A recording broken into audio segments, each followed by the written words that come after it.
Good morning, my name is Benjamin Mohler. I'm a paleontologist and I'm right where you left me. Today I'm on a quick little weekend expedition to the Chinle Formation of northern Arizona, but before we get into that, I have to say thank you to my expedition donors on Patreon who are going to be able to see this video the same day that it was filmed, so later tonight. And if you're interested in being able to see these videos 2 months before they go public on YouTube, go to patreon.com/ptpaleo for the $12 a month subscription. That's all it takes to be able to see all the fossils, all the adventures, hopefully not many mistakes, but, you know, just the general enjoyment of what's going on the same day that it happens. This is as close as I can get to taking you in your living room and the comfort of your own home out to the field where we find fossils. So the Chinle and the Triassic period, which is where these fossils come from, is a really important period of time, and I'm going to let myself from yesterday explain what's going on there. So take it from here, Ben. Thanks, Ben. So the Triassic is a block of time that begins about 252 million years ago and ends about 201 million years ago. So we're looking at about a 51 million year block of time. And it begins at the 252 mark with a massive extinction. That's the Great Dying, the Permian-Triassic extinction, whatever you want to call it. And at that point, it's estimated that 70% of living terrestrial vertebrate species, that's a category that includes us, all reptiles, all birds, all mammals, although birds and mammals didn't exist at that time, go extinct. It's a massive wipeout of almost all life on Earth was a casualty of this extinction, and very few groups managed to make it. The reptiles do fairly well, partly because they're adapted to dry climates, unlike animals like amphibians and fish, which are dependent on water sources for their reproduction and their life cycle. Reptiles they obviously still need water, but they can do better with lack of access to it. And part of what causes that mass extinction was this ocean acidification, ocean pollution, an excess of carbon dioxide in the atmosphere that caused global warming. That may or may not sound and feel familiar. So it was this huge wipeout of so many different things, and the animals that emerged in the beginning of the Triassic belong to groups like Pseudotsuchia, although the origins of Pseudotsuchia are a little bit hazy. And that's a clade that will eventually include modern crocodilians, but at the beginning what we find are animals that may look kind of superficially like crocodilians and may be somewhat closely related. Sorry, I'm getting distracted because August is licking the window in front of me. But they're not actually crocodilians. So that includes like phytosaurs, whose fossils I'm sure we're going to pick up a ton over this trip, carnivorous croc-like animals with sharp teeth, Aedosaurs, which are armored reptiles that almost look like ankylosaurian dinosaurs but are not, again, closely related to them.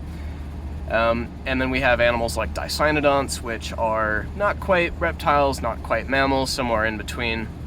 Were very prolific at the beginning of the Triassic. There's an animal called Lystrosaurus that makes up a huge proportion of vertebrate animal fossils at the beginning of the Triassic. And then when we get towards the late Triassic, we actually move towards another mass extinction event where many of these Pseudotsuchians and the large amphibians that were adapted to this new environment start to go extinct, and they will eventually be replaced by the dinosaurs, which really take control of the landscape in the early Jurassic. So in the late Triassic, which is where we're going today, again, closer to that 201 million year boundary, we're going to have a mix of, again, mostly reptiles, probably not any Dicynodonts, although they are known from this area. And very rarely we find fossils of dinosaurs because they're not a huge part of this ecosystem yet. We have forms like Coelophysis, which you may have heard of before, long-necked bipedal carnivorous dinosaurs that are beginning to compete with the Pseudotsuchians, but are not going to quite take over the landscape until the early Jurassic, when another mass extinction wipes them all out. There's a hummingbird kind of zipping around in the garden. So that's kind of the context of the time period that we're looking in. The area we're going to, I'm going to informally call Blue Hills. Blue Hills can refer to a couple of different things in this area, but it's just an easy, concise name to put on it. It is close to Petrified Forest National Park, which you can visit. Everything that's found in PFO is public property if you are a United States citizen. But where we're going doesn't have those same protections. And so part of what we're doing is surveying fossils that are potentially being lost to erosion, lost to, I won't say poaching because collection there isn't illegal, but we don't necessarily know where those fossils are going. And so we're going to possibly make a case for why this area should be studied and potentially given closer protections. I will also note that it's close by a very famous site called the Placerius Quarry. If you've ever seen the 1999 documentary Walking with Dinosaurs, which I have, it was instrumental in getting me into paleontology in the first place, and partly because the opening of episode 1 shows Arizona in the late Triassic, and so that really obviously spoke to me as a kid who grew up in Arizona and still lives here and still enjoys the paleontology of this place. So that episode, that whole episode of Walking with Dinosaurs with Postosuchus and Coelophysis and the titular Placerius, which is one of those dicynodonts, they have weird kind of reptilian skin, but they make sort of mammal-like trumpeting sounds. They have a beak with these tusks that project outwards. They're probably herbivores, might be dipping into omnivory, might be specializing in roots and tubers. That is still definitely kind of being studied. But basically the fossil deposit that was used as an inspiration for this, in turn very inspiring piece of media, actually comes from very close to this area. So it's a deposit that's very close to my heart. Again, if you're around my age or older, there's a good chance you've seen this episode and you're familiar with what happens. So it'll be cool kind of to touch ground where that story that was told in that show was inspired by. And we're going to pick up lots of fossils. I have no doubt about that we're going to see mostly reptile teeth, possibly fragments of amphibian skull and clavicle material. I'll go into, I'm sure, more about metoposaurs and the amphibians and Van Clevia and all kinds of cool stuff that live there. But for now, I need to get into my car and drive for about 4.5 hours to the northeastern side of the state. So I'm going to get going. Back to you, Ben. Thanks, Ben. So currently I am in Greer, Arizona. This is a tiny little mountain town up outside of Springerville, and it is delightfully cool, almost cold out here today in late September, but it's not going to last like that for long because we're going to drive down the mountain and then north a ways to the Badlands and kind of the lower lying areas of the state where the rocks are bright red and very soft. The roads become really terrible because it's all this soft powdery clay. And we're going to see some remarkable fossils, I'm sure. So let's get to it. We made it to the Chinle. Welcome to the Triassic. Walking around exposures of these kinds of rocks is almost like walking around on the moon. There is not a whole lot out here except for lots of little fragments of bone. So I'm here today with a fairly large group from the SPS and from WIPS and led by Douglas Wolfe of the Zuni Dinosaur Institute for Geosciences. If you'd like to see any of the fossils that he and his volunteers collect year-round in this area, you can go to the Chamber of Commerce in Springerville, Arizona. They've got a little exhibit there. And here we are, so let's get looking. Beautiful exposures on these beds. Look at all that. Just a gill capsule to put inside there, so I gotta take it out with the matrix. That is a little bit thick, isn't it? It is a bit thick, but it's all right. Just putting some glue on this nice little tooth that is sticking straight up out of the ground. Is this your find, Doug? Yeah. Yeah, well, we've been here many times. It's a proven resource, as we would say. This whitish layer is very interesting. It's a little sandy. It might be a bentonite or some kind of an event bed or something like that. But it does have a lot of teeth in it. And I'm assuming that thing's in life position there, which is a really interesting way for a tooth to land straight up like that. Yeah. Normally you'd expect it to land on its side. So there's some indications here that busted up petrified wood, a lot of fragments of bone. Maybe there was some kind of flash flood or something that came through here and then quickly buried this stuff. But it's a really pretty extensive layer, and it's got a lot of material in it. A lot of it perhaps leftovers from somebody's meal or something. I think that's one Yeah. of the theories up here. But that's nice. And what we'll do is we'll let the glue dry a little bit. And then if the boys want some practice doing a little excavating, we may keep this tooth, but you can certainly help us with it. If you want to get on TV, we can do that too. All right.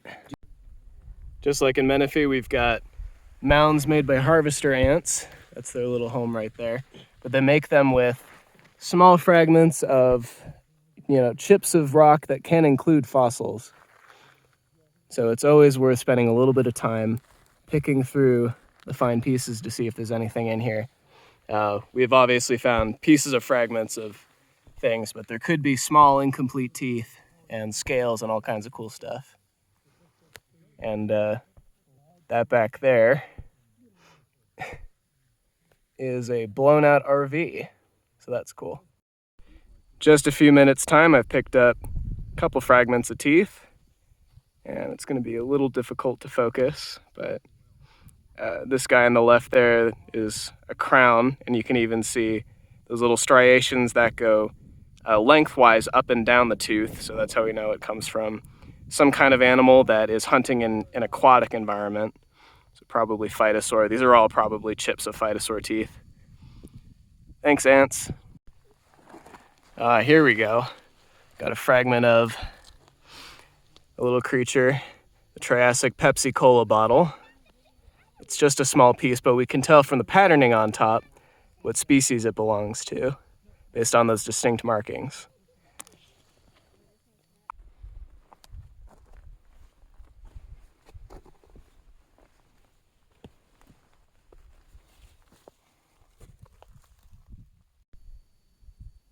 Here's a nice piece of petrified wood. Some of the outside texture. You see those striations. The Chinle Formation is very famous for its petrified wood. Petrified forest is obviously especially renowned for large trunks of trees. Back in the Triassic, however, we're talking about ecosystems that are so ancient that flowering plants have not evolved yet. So none of these trees would have had flowers. They're actually coniferous, very ancient looking things. Here's some armor from some ancient croc-like thing. You can see it's got a couple of little pits on top, including one in the middle where the two pieces connect. Now, it might be a little difficult to tell just from the video that this is a bone. When you look at it in cross-section, you can see a little bit of a spongy texture on the inside, especially right there next to my thumb. So that's how you're able to tell that this is fossil. That should glue together nicely back in the lab. I say lab, I mean my apartment back in Tucson. Here's some more of that internal spongy texture. Those dark spots are where minerals have filled in some of the larger veins. So, bone is not static, it is a living organ that's part of your body that produces all kinds of important things. So there is constantly blood and so forth being pumped through that marrow. And those channels, when they fossilize, get filled in with things. So I've got some pieces of bone here that are kind of bisected, and they're this dark black color. So these bones have absorbed so much probably iron and other minerals that they've become black and reflective. It almost looks like a meteorite. But you look at it in cross-section and that spongy texture is still there. So this is a nice thick piece of bone that is from a metoposaur. So these are big amphibians that have large flat bones. The skull and the clavicle, which is part of the chest, the pectoral girdle, as they say. This is probably a piece of skull. You can see some of the original outside texture. Yeah, this stuff is so heavily mineralized, it might even be magnetic. So, magnetic metoposaur. Got a nice little tooth assemblage here. This guy's from a phytosaur, which is a very large group of croc-like predators, very prolific in the Triassic that disappear in that extinction as the Triassic turns into the Jurassic. You can see all of those serrations there next to I think that's my index finger, this one right there. You can still see all those little serrations on it. Here's another one of smaller size. Just like crocs, these animals were replacing their teeth throughout their lives, so this could be from a young individual. It could also be a replacement tooth. And I just would love it if I could get a focus on that. There we go. It's another little small one. So if you're wondering why there's so much trash around here, it's because we're literally in a landfill. And this is, for better or worse, the place where locals come to dump all their stuff. It's soft sediment as opposed to the kind of harder sandstone around, so this is just where they've been able to dig their pits. And unfortunately, this means that all the fossils that undoubtedly are and were under there are just lost to science.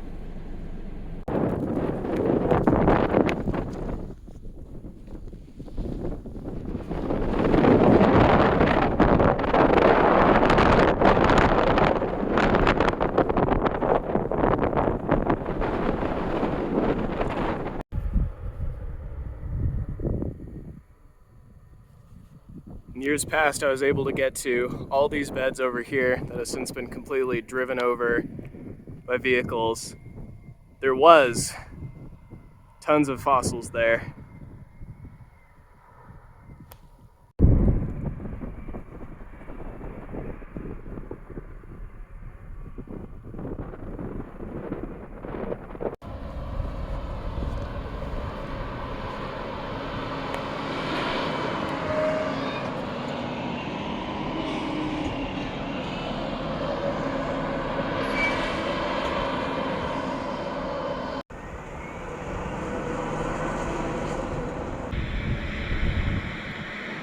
Not to be too dire about this, but there is simply no way of knowing how many skeletons, how many species, how much fossil heritage has been lost, because all of this has been excavated away to make room for human waste.